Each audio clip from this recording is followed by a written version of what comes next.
नमस्कार, AB star news के बॉलीवुड धमाल में आपका स्वागत है। मैं हूं हुज़ैफा गौर। सबसे पहली खबर की तरफ बढ़ते हैं। अफगानिस्तान पर तालिबान के कब्जे के बाद दुनिया भर में चिंता का माहौल है।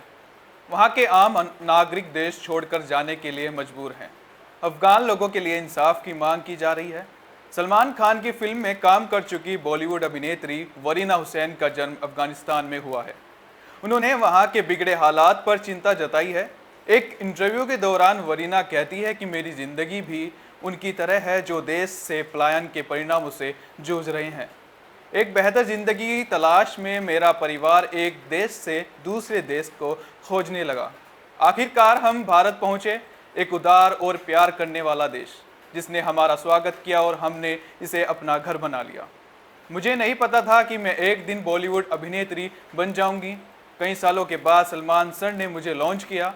20 साल पहले जब अफगानिस्तान के हालात बिगड़े थे तब उनके परिवार ने देश छोड़ दिया था और उज्बेकिस्तान चला गया था। वरीना हुसैन 10 साल पहले भारत आई और यहीं अपना घर बना लिया। फिल्म लव यात्री से बॉलीवुड में डेब्यू करने वाली वरीना ने एक इंटरव्यू में कहा कि तालिबान के कब्जे के बाद वे वहां के हालात समझ सकती है कि क्यों लोग काबुल छोड़ना चाह रहे हैं। वरीना का परिवार अमेरिका में रहता है, हालांकि उन्होंने मुंबई में काम करना चुना। मैं अफगानिस्तान में रही हूं जहां परिवार के साथ पिकनिक एंजॉय किया है और आज़ादी की खुशबू भी ली थी। हालांकि तब भी तालिबान के प्रभाव की वजह से वहां बहुत नियम थे, जैसे एक लड़की रात में अकेले बाहर नहीं जा सकती थी। कई बार हम अपनी माँ की दवा लेने के लिए रात में अकेले नहीं निकल पाते थे।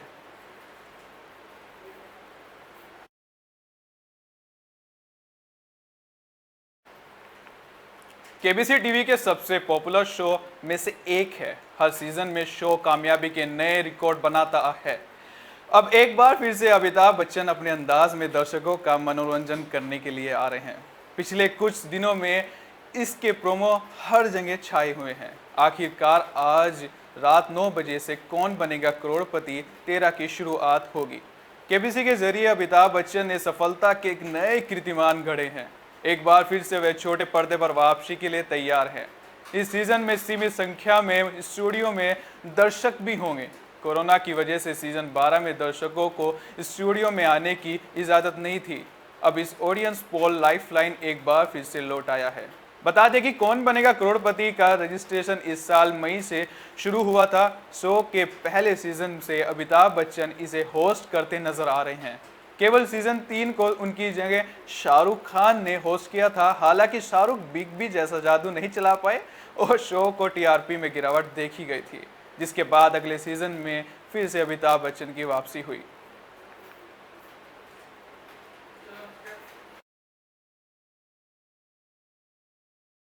नीना गुप्ता अपनी जिंदा दिली के लिए अक्सर सुर्खियों में रहती हैं। हाल ही में उनका एक वीडियो वायरल हो रहा है। इस क्लिप में वह बेली डांसर के साथ डांस करती दिख रही हैं। बैकग्राउंड में कोका कोला तू गाना बज रहा है। नीना के इस वीडियो पर लोग उनकी काफ़ी तारीफ कर रहे हैं। डांसर ने यह भी कमेंट किया कि उसके साथ में डांस करके खूब मजा आया। नीना गुप्ता ने वीडियो शेयर करके लिखा है, और अब रूप परिवर्तन। उनके इस वीडियो पर लोगों ने काफ़ी तारीफ की है। नीना गुप्ता बीते दिनों अपनी किताब को लेकर सुर्खियों में थी। उन्होंने अपनी किताब सच कहूं तो मैं जीवन के कई उतार चढ़ाव साझा किए हैं। एक सिंगल मदर होने पर उन्होंने क्या परेशानियां झेली और इंडस्ट्री में उन्हें क्या क्या झेलना पड़ा, नीना ने सब अपनी किताब में बयां किया है। नीना गुप्ता ने रिसेंट पोस्ट में बताया कि उन्होंने शिव शास्त्री बलबोआ के लिए अपना शूट पूरा किया है। इस फिल्म में उनके साथ अनुपम खेर भी होंगे।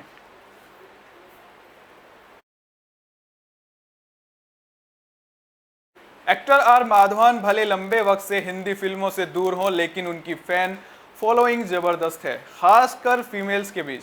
उनके सोशल मीडिया पोस्ट चर्चा में रहते हैं। इस बार उनका पोस्ट खास वजह से सुर्खियों में है। माधवन ने अपने बेटे वेदांत के जन्मदिन पर उसकी तस्वीर के साथ शुभकामनाएं दी है और लोग उनके बेटे की शक्ल Olympic gold winner Neeraj Chopra से मिला रहे हैं। आर माधवन ने पोस्ट में लिखा है कि मैं जिन चीज़ों में अच्छा हूँ, लगभग हर उस चीज़ में मुझे पीछे करने के लिए शुक्रिया। मुझे जलन फील करवाने के लिए शुक्रिया। मेरा साथ ही मेरा सीना गर्व से चौड़ा करने के लिए भी। मुझे तुमसे बहुत कुछ सीखना है। तुम जैसे ही पुरुष बनने की दहलीज पर कदम रख रहे हो, मैं तुमको 16वां जन्मदिन विश करना चाहता हूँ और उम्मीद करता हूँ कि तुम इस दुनिया को उससे भी बेहतर बनाओगे जो हमने तुमको दी है। मैं एक सौभाग्यशाली पिता हूँ। आर माधवन के पोस्ट पर कई लोगों ने बेटे को उनके जैसा बताया है, वहीं कुछ फॉलोअर्स ने उनके बेटे की शक्ल नीरज चोपड़ा से मिलाई है।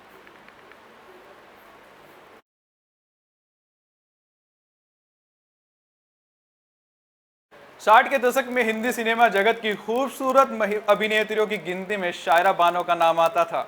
वह 16 साल की थी जब शम्मी कपूर के साथ फिल्म जंगली में काम किया। मरहूम अभिनेता दिलीप कुमार की पत्नी शायरा बानो के परिवार में एक से एक बढ़कर दिग्गज रहे हैं। आज 23 अगस्त है जिससे हम उनको याद कर रहे हैं। आज शायरा बानो का जन्मदिन है। इस मौके पर बताते हैं उनकी जिंदगी में कुछ अनसुने किस्सों के बारे में जो उनसे जुड़े हुए हैं। शायरा की मां एक्ट्रेस नसीम बानो थी। मीडिया रिपोर्ट्स के मुताबिक उनके पिता एहसान खान फिल्म प्रोड्यूसर थे जो कि बंटवारे के वक्त पाकिस्तान से चले आए थे।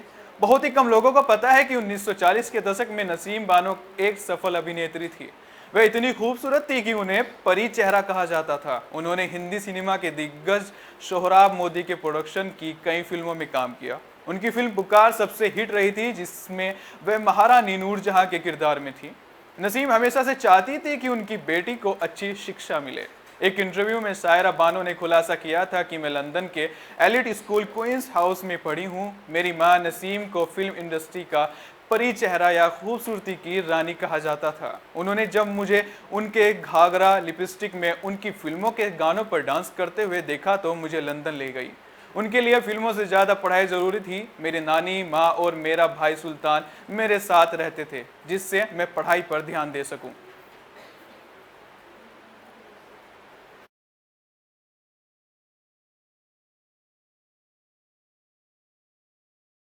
बॉलीवुड धमाल में फिलहाल के लिए इतना ही। ऐसी खबरों के लिए जुड़े रहिए हमारे साथ। नमस्कार।